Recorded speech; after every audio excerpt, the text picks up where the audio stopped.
നമസ്കാരം. ഏവർക്കും post market റിപ്പോർട്ട്സുകളിലേക്ക് സ്വാഗതം. ഇന്ന് ഡിസംബർ 12, 2025 വെള്ളി. അങ്ങനെ തുടർച്ചയായി ഇന്ന് രണ്ടാമത്തെ ട്രേഡിംഗ് സെഷനിലും നേട്ടത്തോടുകൂടി തന്നെ വ്യാപാരം അവസാനിപ്പിക്കുവാൻ ഇന്ത്യൻ മാർക്കറ്റിന് സാധിച്ചു. ഇന്നും നമ്മുടെ മാർക്കറ്റിനെ നേട്ടത്തിലേക്ക് നയിക്കുവാനുണ്ടായ കാരണങ്ങൾ എന്തൊക്കെയാണെന്ന് വിശദമായി തന്നെ നമുക്ക് ഈ വീഡിയോയിൽ പരിശോധിക്കാം. ഇന്ന് ലീഡിംഗ് ആയ എല്ലാ ഇൻഡസ്ട്രീസിലും ഗ്യാപ്പ് അപ്പോട് കൂടിയിട്ടുള്ള ഓപ്പണിംഗ് ആയിരുന്നു ലഭ്യമായിരുന്നതും. തുടർന്ന് ഇന്ന് നിഫ്റ്റിക്ക് 25,938 എന്ന ലെവലിൽ സപ്പോർട്ട് എടുക്കുവാനും സാധിച്ചതിനെ തുടർന്ന് 26,000 എന്ന സൈക്കോളജിക്കൽ ലെവൽ വീണ്ടും മറികടക്കുവാൻ സാധിച്ചെങ്കിലും 26,057 എന്ന ലെവലിൽ റെസിസ്റ്റൻസ് നേരിട്ടതിന്റെ ഫലമായി 148 പോയിന്റുകളുടെ നേട്ടത്തോടുകൂടി 26,046 എന്ന ലെവലിൽ വ്യാപാരവും അവസാനിപ്പിക്കുവാൻ സാധിച്ചു. അതേസമയം സെൻസെക്സിനും 449 പോയിന്റുകളുടെ നേട്ടത്തോടുകൂടി 85,000 എന്ന കീ ലെവലിന് മുകളിലായിട്ടും വ്യാപാരം അവസാനിപ്പിക്കുവാൻ സാധിച്ചപ്പോൾ ബാങ്ക് നിഫ്റ്റിക്ക് 180 പോയിന്റുകളുടെ നേട്ടവും കൈവരിക്കുവാനായി. NSEയുടെ അഡ്വാൻസ് ഡിക്ലൈൻ റേഷ്യോയിൽ 1870 സ്റ്റോക്കുകൾക്ക് നേട്ടത്തോടുകൂടി വ്യാപാരം അവസാനിപ്പിക്കുവാൻ സാധിച്ചപ്പോൾ 963 സ്റ്റോക്കുകൾക്ക് നഷ്ടത്തോടുകൂടിയും വ്യാപാരം അവസാനിപ്പിക്കേണ്ടതായിട്ട് വന്നു. സെക്ടർ വൈസ് നോക്കുമ്പോൾ FMCG സെക്ടറിനെ മാറ്റി നിർത്തിയാൽ ബാക്കി എല്ലാ മേഖലകൾക്കും നേട്ടത്തോടുകൂടി തന്നെ വ്യാപാരം അവസാനിപ്പിക്കുവാനും സാധിച്ചു. മാത്രമല്ല ഇന്ന് ബോർഡർ മാർക്കറ്റ്സുകൾക്കും ഇന്നലത്തെ പോലെ തന്നെ മികച്ച പ്രകടനം കാഴ്ചവെക്കുവാൻ സാധിച്ചതിനെ തുടർന്ന് BSE മിഡ് ക്യാപ്പിന് 1.1% നേട്ടം കൈവരിക്കുവാനായപ്പോൾ BSE സ്മോൾ ക്യാപ്പിന് 0.65% നേട്ടവും കൈവരിക്കുവാനായി. നിഫ്റ്റി 50യിൽ ഇന്ന് ടാറ്റ സ്റ്റീലിന് 2.1% നേട്ടം കൈവരിക്കുവാൻ സാധിച്ചപ്പോൾ ഹിൻഡാൽകോയ്ക്ക് 1.9% നേട്ടം കൈവരിച്ചുകൊണ്ട് ടോപ്പ് ഗെയിനേഴ്സ് ആയിട്ട് മാറുവാൻ സാധിച്ചപ്പോൾ ഹിന്ദുസ്ഥാൻ യൂണിലിവറിന് 2.2% ഇടിവ് നേരിടുകയും ഉണ്ടായി. മാത്രമല്ല ഇന്ന് ഇൻഫോസിസിനും 0.7% ഇടിവ് നേരിടേണ്ടതായിട്ട് വന്നു.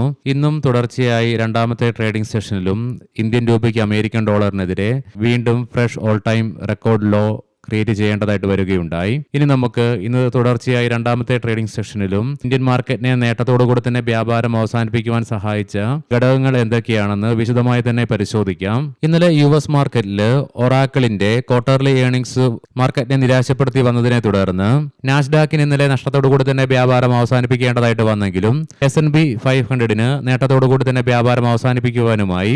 മാത്രമല്ല നിലവിൽ ഡോ ജോൺസ് ഫ്യൂച്ചറും നേട്ടത്തിലാണ് വ്യാപാരത്തിൽ തുടരുന്നതും. അതിനു പുറമെ ഇന്ന് യൂറോപ്യൻ മാർക്കറ്റ്സ് മൂന്നും എല്ലാ ഏഷ്യൻ മാർക്കറ്റ്സുകൾക്കും നേട്ടത്തോടുകൂടി തന്നെ വ്യാപാരവും അവസാനിപ്പിക്കുവാൻ സാധിച്ചു. അതുകൊണ്ട് തന്നെ ഈ ആഴ്ചയിൽ ഇന്നലെ വരെ ആദ്യ 4 ട്രേഡിംഗ് സെഷനിലും വീക്കായിരുന്ന ഗ്ലോബൽ ക്യൂസ് ഇന്ന് പോസിറ്റീവായിട്ട് മാറിയതാണ് നമ്മുടെ മാർക്കറ്റിനെ ഇന്ന് നേട്ടത്തിലേക്ക് നയിച്ച ഏറ്റവും പ്രധാനപ്പെട്ട ഘടകം. ഇന്ന് രാവിലെ പ്രീ മാർക്കറ്റ് റിപ്പോർട്ട്സിൽ നമ്മൾ കണ്ടിരുന്നു ഇന്ത്യൻ പ്രധാനമന്ത്രിയും അമേരിക്കൻ പ്രസിഡന്റും തമ്മിൽ ഫോൺ സംഭാഷണത്തിൽ ഏർപ്പെടുകയുണ്ടായി. മാത്രമല്ല ഇതിനെക്കുറിച്ച് ഇന്ത്യൻ പ്രധാനമന്ത്രിയുടെ ഭാഗത്തു നിന്ന് വന്ന പ്രതികരണം ഇരുവരും തമ്മിലുള്ള സംസാരം ഊഷ്മളവും ആകർഷകവുമാണെന്നുള്ള പ്രസ്താവനയാണ് ഇന്ത്യൻ പ്രധാനമന്ത്രിയുടെ ഭാഗത്ത് നിന്നും വരികയുണ്ടായത്.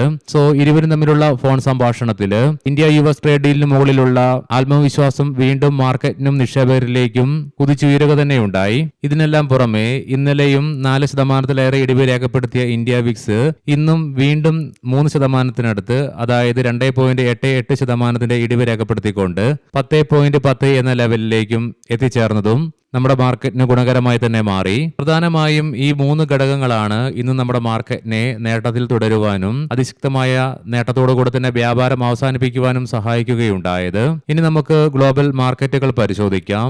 നിലവിലെ യുഎസിലെ ഡോ ജോൺസ് ഫ്യൂച്ചർ 91 പോയിന്റുകളുടെ നേട്ടത്തോടുകൂടി തന്നെ വ്യാപാരത്തിൽ തുടരുമ്പോൾ യൂറോപ്യൻ മാർക്കറ്റ്സിൽ UK, ജർമ്മൻ മാർക്കറ്റുകൾ 0.5%, ഫ്രാൻസ് മാർക്കറ്റ് 0.5%-ലേറെയും നേട്ടത്തോടുകൂടി തന്നെ വ്യാപാരത്തിൽ തുടർന്നുകൊണ്ടിരിക്കുന്നു. ഏഷ്യൻ മാർക്കറ്റ്സിൽ ഇന്ന് എല്ലാ മാർക്കറ്റുകൾക്കും നേട്ടത്തോടുകൂടി തന്നെ വ്യാപാരം അവസാനിപ്പിക്കുവാനും സാധിച്ചു. കൊമോഡിറ്റിയിലേക്ക് വരുമ്പോൾ ഇന്ന് ബ്രന്റ് ക്രൂഡിന്റെയും ക്രൂഡ് ഓയിലിന്റെ വിലയിൽ ഉയർച്ച രേഖപ്പെടുത്തിയെങ്കിലും നിലവിൽ നേരിയ ഇടിവാണ് അനുഭവപ്പെടുന്നത്. ബ്രന്റ് ക്രൂഡിന്റെ വില $61.13 പെർ ബാരൽ എന്ന നിലയിലായിട്ടും ക്രൂഡ് ഓയിലിന്റെ വില $57.47 പെർ ബാരൽ എന്ന നിലയിലുമായിട്ട് വ്യാപാരത്തിൽ തുടർന്നുകൊണ്ടിരിക്കുമ്പോൾ ഗോൾഡിന്റെ വില അതിശക്തമായി തന്നെ ഉയരുകയുണ്ടായി. $43 നിലവിൽ 4,323.67 $97 പെർ ഔൺസ് എന്ന നിലയിലായിട്ടാണ് ഗോൾഡിൽ നിലവിൽ വ്യാപാരം തുടർന്നുകൊണ്ടിരിക്കുന്നതും. ഇനി നമുക്ക് ഇന്നത്തെ പ്രധാനപ്പെട്ട സ്റ്റോക്കിംഗ് ന്യൂസുകൾ പരിശോധിക്കാം. മുൻകൂട്ടി ഓർമ്മിപ്പിച്ചുകൊള്ളട്ടെ, ഇത് ഒരു ബൈ ഓർ സെൽ റെക്കമെൻഡേഷൻ അല്ല. PNB housing finance Shri Ajay Kumar ശുക്ലയെ 5 വർഷത്തേക്ക് കമ്പനിയുടെ MDയും CEOയുമായി നിയമിക്കുകയുണ്ടായി. എൻകോമ്പസ് ഡിസൈൻ ഇന്ത്യ ഇന്ന് സ്റ്റോക്ക് IPO പ്രൈസിൽ നിന്നും 90% പ്രീമിയത്തിന്റെ നേട്ടത്തോടുകൂടി NSE SME പ്ലാറ്റ്ഫോമിൽ ലിസ്റ്റ് ചെയ്യപ്പെടുകയുണ്ടായി. റിഫെക്സ് ഇൻഡസ്ട്രീസ് കമ്പനി പരിസരത്ത് ഇന്ന് ആദായ നികുതി വകുപ്പ് നടത്തിയ പരിശോധനയെ തുടർന്ന് കമ്പനിയുടെ ഓഹരികൾ ഇന്ന് 20% ലോവർ സർക്യൂട്ടിലേക്കും എത്തിച്ചേർന്നു. അദാനി ഗ്രൂപ്പിന്റെ 2% വരുന്ന ഓഹരികൾ LIC കഴിഞ്ഞ ഒരു മാസം കൊണ്ട് ഓപ്പൺ മാർക്കറ്റ് ട്രാൻസാക്ഷൻ വഴി വിറ്റഴിക്കുകയുണ്ടായി. HCC ഇന്നു മുതൽ റൈറ്റ് ഇഷ്യൂ ഓപ്പൺ ആയിട്ടുണ്ട്. ഡിസംബർ 22 വരെയായിരിക്കും റൈറ്റ് ഇഷ്യൂ ഓപ്പൺ ആയിട്ട് നിൽക്കുക. വാരി എനർജീസ് കമ്പനിയുടെ സബ്സിഡറി സംഗം സോളാർ 1 ഗുജറാത്തിൽ 1500 മെഗാവാട്ട് സോളാർ മോഡുലാർ പ്ലാന്റ് ആരംഭിച്ചു. Indian oil corporation $5 per share എന്ന നിലയിൽ ഡിവിഡൻഡ് നൽകുവാനായിട്ടുള്ള അനുമതി കമ്പനിയുടെ ബോർഡ് അംഗീകരിക്കുകയുണ്ടായി. ഏവർക്കും നല്ല ഒരു വീക്കെൻഡ് ആശംസിക്കുന്നു. ഞായറാഴ്ച ഉച്ചയ്ക്ക് മാർക്കറ്റ് ഔട്ട്ലുക്ക് വീഡിയോയുമായി കണ്ടുമുട്ടാം. നന്ദി, നമസ്കാരം.